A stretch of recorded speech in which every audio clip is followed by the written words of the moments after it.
capítulo 12. Nós vamos ler. Eu gostaria de explanar, de esboçar um pouquinho mais a respeito disso, mas o tempo não nos espera. Então vamos ler a partir do versículo 7. Amém, meus irmãos? Amém. 2 Coríntios, capítulo 12, versículo 7. Do versículo 7 ao versículo 10, nós vamos ler. É um texto, é uma passagem que é muito conhecida da igreja. Os irmãos, eu tenho certeza que já conhecem. Se por acaso ainda não tiraram um tempinho para meditar, para estudar a respeito desse texto, eu aconselho, irmãos, que estude. Medite um pouquinho em 2 Coríntios, capítulo 12. Vamos ler. A partir do versículo 7 diz assim: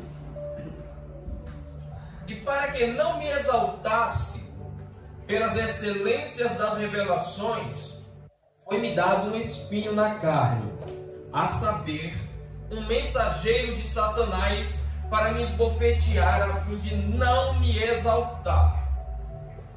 Acerca do qual 3 vezes orei ao Senhor para que se desviasse de mim. E disse: A minha graça te basta, porque o meu poder se aperfeiçoa na fraqueza. De boa vontade, pois, me gloriarei nas minhas fraquezas, para que em mim habite o poder de Cristo. Pelo que sinto prazer nas fraquezas, nas injúrias, nas necessidades, nas perseguições, nas angústias, por amor de Cristo. Porque quando estou fraco, então sou forte. Senhor, em nome do Teu Filho amado Jesus Cristo, nesse momento nós acabamos de ler a Tua palavra. Palavra conhecida, palavra a qual o Teu servo já sabe. Deus, mas o Senhor nunca precisou de Leandro, o Senhor nunca precisou de homem algum para falar com a Tua igreja, porque através da Tua palavra ela é viva e eficaz nas nossas vidas. Então, em nome de Jesus Cristo, nesse momento, Pai, eu peço permissão para nos colocarmos ainda mais diante da Tua face. Deus, nós te pedimos para que o Senhor venha me usar, Pai, como canal de bênção para os Teus servos nessa noite. Senhor, o Senhor como Deus onisciente, o Senhor sabe o que o Teu povo veio aqui buscar. Em nome de Jesus Cristo, nós temos ouvido o Senhor falar até esse momento e não nos abandone nesse momento, Pai. Seja conosco em nome de Jesus Cristo. Amém. Meus irmãos, eu tenho certeza, como eu falei no início, que em algum momento da sua vida você já ouviu falar que o apóstolo Paulo tinha um espinho na carne. Mas que espinho é esse? Você já parou para analisar o que isso significa? O que o apóstolo Paulo queria dizer com esse espinho que estava na carne? Nós vamos trabalhar hoje, irmãos, em cima de 3 hipóteses. Existem várias. Nós podemos enumerar aqui até amanhã de manhã, se a gente quiser, espinhos que poderiam ser na carne do apóstolo Paulo. Mas nós vamos falar aqui 3 que poderia ser na vida, na carne do apóstolo Paulo lá, e 3 espinhos que pode estar na minha e na tua vida hoje. Mas antes disso, Leandro, por que esse espinho veio na carne do apóstolo Paulo? Por isso que eu falei que é bom a gente ler, meditar um pouquinho no capítulo 12 dessa carta. Eu queria falar, mas o tempo não deixa, mas eu vou falar resumidamente. O apóstolo Paulo, irmãos, ele chega no versículo 1 e fala assim, ó, no versículo 1 desse mesmo texto, ele fala assim, ó, não me convém fazer isso. Não, Paulo, não me convém fazer isso. Mas eu vou fazer. Por que o apóstolo Paulo vai fazer isso? Porque os judeus daquele lugar falavam que Paulo não tinha crédito.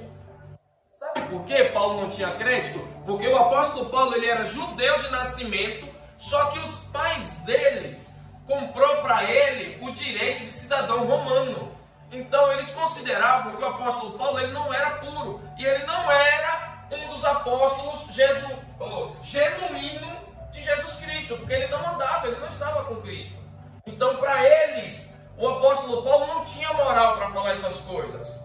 Só que o apóstolo Paulo falou assim, eu vou provar, não me convém fazer isso, tá? São palavras de Paulo. Ele falou assim, mas eu vou provar para vocês que eu tenho autoridade para fazer isso. E aí ele começa a falar da terceira pessoa. Ele fala bem assim, ó, eu conheço um homem em Cristo que foi levado até o terceiro céu. Como assim o terceiro céu? Vocês sabiam que existe três? Segundo a Bíblia, três céus? Vou falar de uma forma resumida. O primeiro céu, essa imensidão que nós acabamos de ver. O segundo céu, as regiões celestes das estrelas, as estrelas e o astro. E o terceiro céu, que é o céu tremendo, irmãos. É onde Deus, o Todo-Poderoso, habita. Então, pela história dos judeus, existem esses três céus. O apóstolo Paulo fala bem assim, ó, que um homem que ele conhece, ele falando na terceira pessoa, ele foi levado até o terceiro céu. E lá ele presenciou coisas maravilhosas, coisas gloriosas. É o que o texto diz. Depois você medita, depois você acompanha, por gentileza, em casa. Ele fala bem assim, eu ouvi coisas tão maravilhosas que nem convém falar para os santos. Então o apóstolo Paulo já falou o seguinte, ó, vocês acham que eu não tenho autoridade como cristão para poder falar? Eu vou contar uma experiência, uma das minhas tantas experiências. E ele fala que foi levado até o terceiro céu, onde Deus poderoso está, e viu e ouviu coisas maravilhosas. E assim foi, irmãos. Só que assim, quando chega o dia seguinte, resumindo muito aceleradamente a história, quando chega o dia seguinte, aqui está o apóstolo Paulo. Nesse texto ao qual nós lemos. O apóstolo Paulo, ele chega aqui.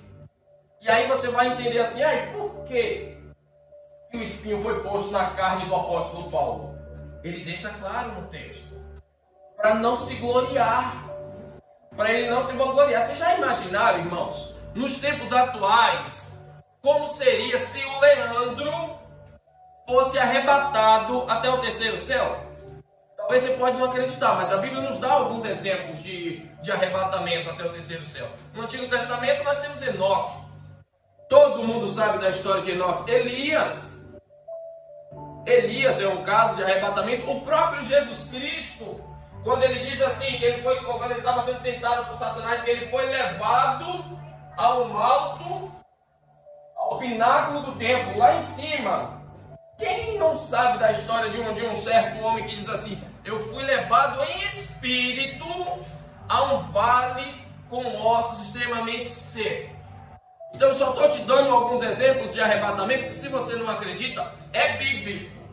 É bíblico. A Bíblia fala que assim, que Filipe, quando ele termina de ensinar o eunuco, que ele batiza, ele foi arrebatado, tirado com força daquele lugar e foi transferido para um outro lugar para pregar a palavra do Senhor. Então, se por acaso, irmãos, você não acredita em arrebatamento, eu estou te falando aqui exemplos que a Bíblia nos deixa claro a respeito de arrebatamento. Então, foi assim que o apóstolo Paulo ele foi levado. Tanto que ele diz assim, se em espírito, não sei. Se em carne, também não sei. Ele nem sabe como foi que ele foi levado até o terceiro céu. Mas ele chega aqui, irmãos, e ele, para não se gloriar disso que o Senhor fez para ele, de ter subido até o terceiro céu, o Senhor chega ao ponto de colocar um espinho na carne do apóstolo Paulo, para ele não se gloriar. Tem um cidadão aí, irmãos, na internet, que ele fala que já foi levado ao ano 3080, né, Vicente? 3082, que ele só pode falar até do ano 2050, e é crente, tá? Crente, não é cristão, é crente. Você já imaginou se um cara como eu, como você, fosse levado até o terceiro céu, onde a presença do Todo-Poderoso está? Como que não seria, irmãos? Nós vivemos em um tempo que se a pessoa carnal, se ela através do Espírito Santo de Deus, se ela consegue ministrar cura, se ela consegue ministrar o louvor de uma forma tremenda, ela já enche templos, já enche lugares. Imagine uma pessoa testemunhar que esteve ao lado de Deus e falar de tão grandes maravilhas que Deus revelou para ele. Porque o apóstolo Paulo fala isso. Ele fala assim, olha, eu ouvi e vi tantas coisas que nem convém ao homem falar para vocês. E aí, como eu falei no início da história, ele fala de um certo homem, ele se colocando na terceira pessoa, e aqui ele volta para a primeira pessoa e fala assim, ó, para que não me gloriasse sobre isso, foi-me colocado um espinho na carne. E aqui nós entramos na mensagem, irmãos. Um primeiro espinho, que se encontra no versículo 7 desse texto que nós vamos ler, que pode haver na vida de nós, nos tempos atuais, na minha vida, na tua vida como cristão, e que havia na vida do apóstolo Paulo, se chama perseguições. Um dos espinhos que nós enfrentamos na nossa vida, na nossa caminhada como cristão, se chama perseguição. O apóstolo Paulo diz assim: e para que não me ensoberbesse com a grandeza das revelações, foi-me posto um espinho na carne, mensageiro de Satanás para me esbofetear, a fim de que não me exalte. Mas Leandro, vem cá. Por que o apóstolo Paulo fala mensageiro de Satanás? Irmãos, todos nós, tanto eu quanto você, quanto cristão da Alemanha, dos Estados Unidos, nós temos acesso aos dois lados da coisa. Muitas pessoas, eu costumo falar que assim, que tem muitas pessoas que acreditam só na bondade de Deus, mas não acreditam na maldade do inferno. Satanás, ele é real, irmãos. Satanás existe. E a Bíblia nos dá exemplo. Eu gosto muito de falar embasado na Bíblia. Uma certa vez, Satanás se coloca diante de Deus. Olha, vê se você lembra dessa história. Uma certa feita, Satanás se coloca diante de Deus e Deus pergunta para ele como: de onde vem Satanás? E o que é que ele responde? De rodear e de passear por onde? Onde é que nós habitamos, irmãos? Na própria terra que Satanás está rodeando, vagando, passeando, buscando pessoas a qual ele possa tragar. Então Satanás é real. Se por acaso você é daqueles que acreditam o seguinte: não, eu só acredito na bondade de Deus, eu não acredito nos efeitos de Satanás. Acredite. Sabe por que Satanás ele não tem efeito sobre a minha e sobre a tua vida? Porque nós estamos debaixo da cruz. Nós estamos aos pés da cruz. Sobre a minha e sobre a tua vida foi derramada uma coisa chamada graça, que nada mais é do que favor imerecido.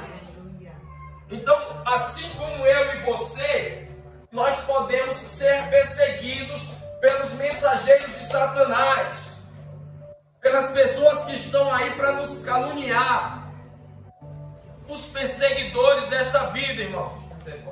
Vamos que o tempo não nos espera. O mesmo apóstolo Paulo, escrevendo para Timóteo, Alex, você pode projetar, por favor? 2 Timóteo, capítulo 3, versículo 12. Vamos ver o que o apóstolo Paulo diz ali. 2 Timóteo 3, 12. Olha, o que o apóstolo... Sou eu, tá? É a Bíblia que fala. Quando você pensar que você não pode ser perseguido pelos opositores de Satanás, diz assim, ó: e também todos que piedosamente ou piamente querem viver em Cristo Jesus padecerão o quê? Perseguições. E muitas vezes nós temos o incrível defeito de achar que é o seguinte: não, porque eu sou cristão, eu não vou ser perseguido. Porque eu estou aos pés de Cristo. Irmãos, aí é que tu vai ser perseguido. Aí é que você vai ser perseguido. A Bíblia diz que assim, que não há comunhão entre as trevas e a luz. Automaticamente, se você é luz, você chega em um lugar, você vai clarear, vai trazer tudo aquilo que está oculto, a claridade, e isso vai incomodar. Você já parou para analisar que muitas vezes as pessoas que andam de forma errônea, que andam todo torto, quando nós que somos cristãos estamos do lado dela, nós vamos simplesmente pela nossa presença, nós vamos incomodar? Porque é o que a Bíblia diz: não há comunhão entre as trevas e a luz. A um determinado momento, aquilo que está em oculto vai ser trazido às vistas, irmãos. E isso não, Satanás não fica contente com essas coisas. Então eu já te preparo do seguinte: o primeiro espinho que pode vir na tua vida se chama perseguição. Mas aguenta firme, porque ainda falta mais. Um segundo espinho está no versículo 8 e 9. Eu já vou intitular de tentação. O apóstolo Paulo diz assim: por causa disso, 3 vezes pedi ao Senhor que afastasse de mim. Quantas vezes? 3 vezes. Então, vamos parar um pouquinho aqui, depois a gente lê. Você imaginou nós, eu e você, super crente, nós somos fracos.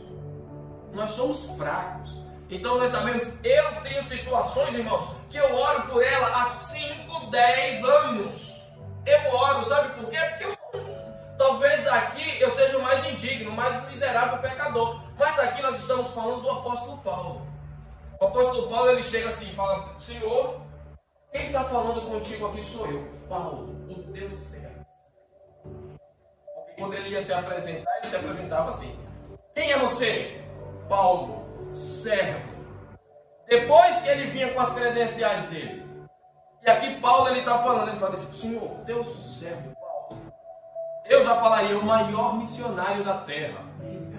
Porque eu, para tudo que é canto que eu estou indo, eu estou abrindo igreja, eu estou pregando a tua palavra, eu estou sofrendo perseguições. E o apóstolo Paulo, ele fala que chegou a levar 40 menos uma chibatada 3 vezes por amor de Cristo. Então tudo isso aqui, sendo eu, no lugar dele, eu jogava nos pés do Senhor. Falava: Senhor, eu estou sendo perseguido, eu estou sendo caluniado, prisões tantas. Senhor, um barco naufragou comigo, e quando eu cheguei na praia, que eu fui me esquentar na beira do fogo, uma serpente venenosa picou na minha mão.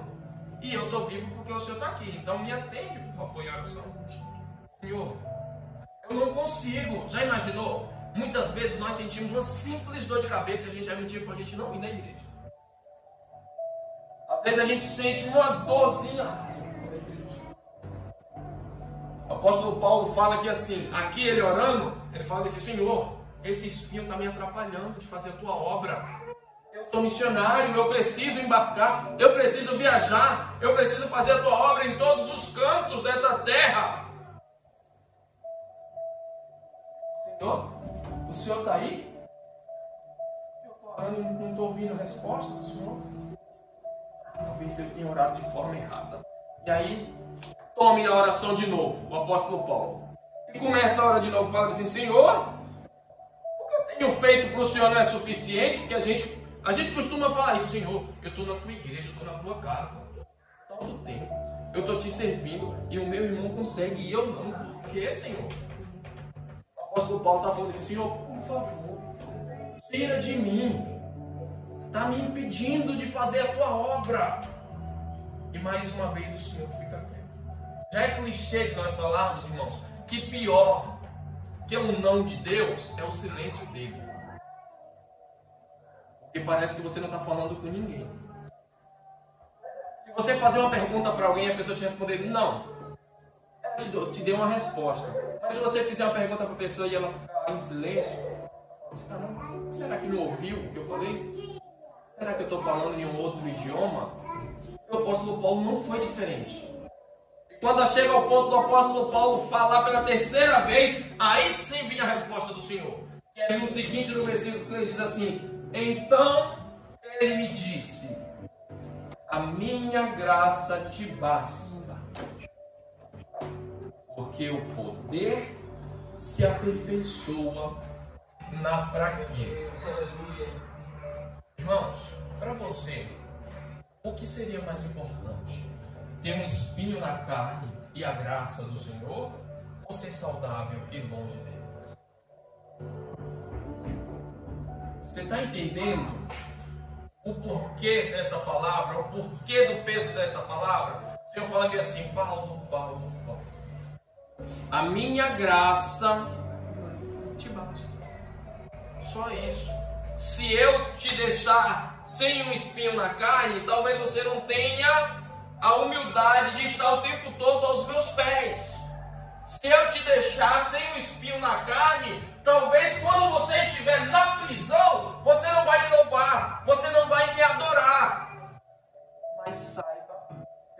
graça, ela te basta. E aqui, o apóstolo Paulo entende e começa a virar. Aqui o apóstolo Paulo, ele termina o versículo diz assim, ó: de boa vontade, pois mais me gloriarei nas fraquezas, para que sobre mim repouse o poder de Cristo. Irmãos, talvez você fale assim, mas o Leandro falou que uma das espinhos que pode vir sobre nossa carne se chama tentação. Sim. Mas muitas vezes nós procuramos omitir, nós procuramos esconder as tentações que vêm sobre a nossa vida.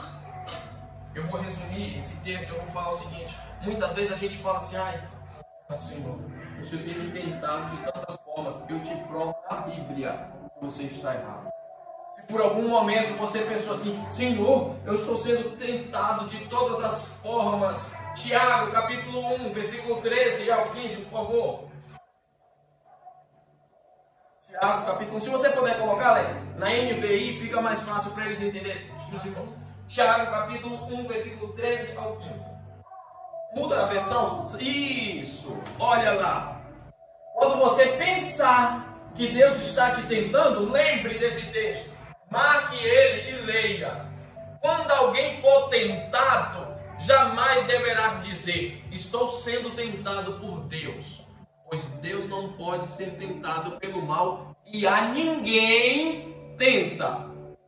Cada um, porém, aí olha que interessante, cada um, porém, é tentado pelo seu próprio desejo, sendo por este arrastado e seduzido. Então esse desejo, tendo sido concebido, ou seja, tendo sido gerado, dá luz ao quê? Ao pecado. E o pecado, uma vez consumado, gera a morte. Então, se por acaso você pensava que Deus ele estava te tentando, é engano seu. A Bíblia diz que Deus ele não tenta ninguém. O que Deus pode fazer na tua vida é te provar. Ele está te provando para que você seja aprovado. Jesus jamais, o meu Deus, jamais vai te tentar a cair em perdição. Sabe o que é essa tentação que vem sobre a minha e sobre a tua vida? São os nossos próprios desejos. Muitas vezes nós desejamos tanto uma coisa e aí acabamos tentados pelaquela coisa. Às vezes a gente olha tanto um objeto que acaba sendo tentado por aquilo. Às vezes a gente olha tanto uma mulher, olha tanto um homem que acaba sendo tentado por aquilo. Mas isso não é o Senhor, Deus, que está te tentando a pecar, que está te induzindo ao pecado. Não, são os teus próprios desejos. E uma vez gerado dentro de ti, se você não procurar a graça de Cristo, o amor e o perdão, ele vai gerar, vai dar a luz ao pecado, e o salário do pecado é a morte. Amém? Os irmãos me entenderam? Um terceiro aspecto, espinho que pode vir sobre a nossa vida, que vinha sobre a vida do apóstolo Paulo, eu estou resumindo ao máximo, tá, irmãos? Se chama enfermidade. A enfermidade está no versículo 10 que diz assim: pelo que sinto prazer nas fraquezas, nas injúrias, nas necessidades, nas perseguições, nas angústias, por amor de Cristo. Porque quando sou fraco, então é que sou forte. O apóstolo Paulo, se não me falha a memória, Alex, 2 Coríntios, capítulo 4, versículo 8, por gentileza. Só para você ter uma ideia, o que esse homem que nós estamos falando... Isso, olha lá. De todos os lados nós somos pressionados.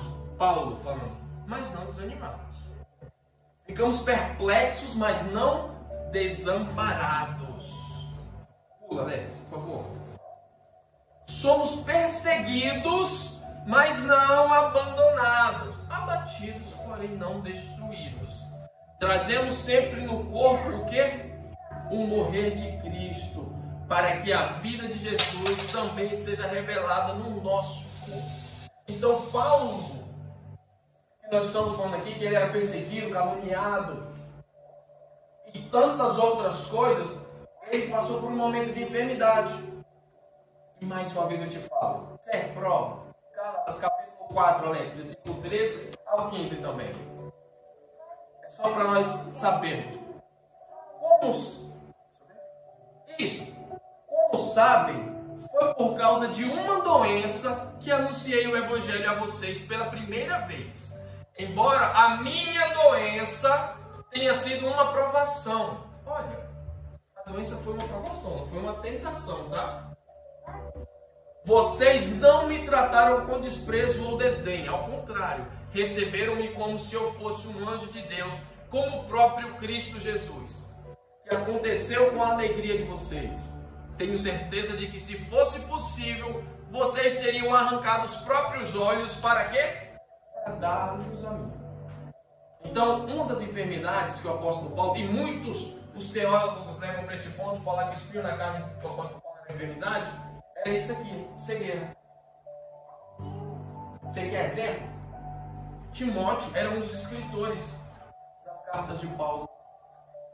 2 Tessalonicenses, se não me engano, capítulo 1, vai falar que estava Paulo, Silvano. Olha aí, Alex. 2 Tessalonicenses, capítulo 2 Tessalonicenses, capítulo 1, versículo 1.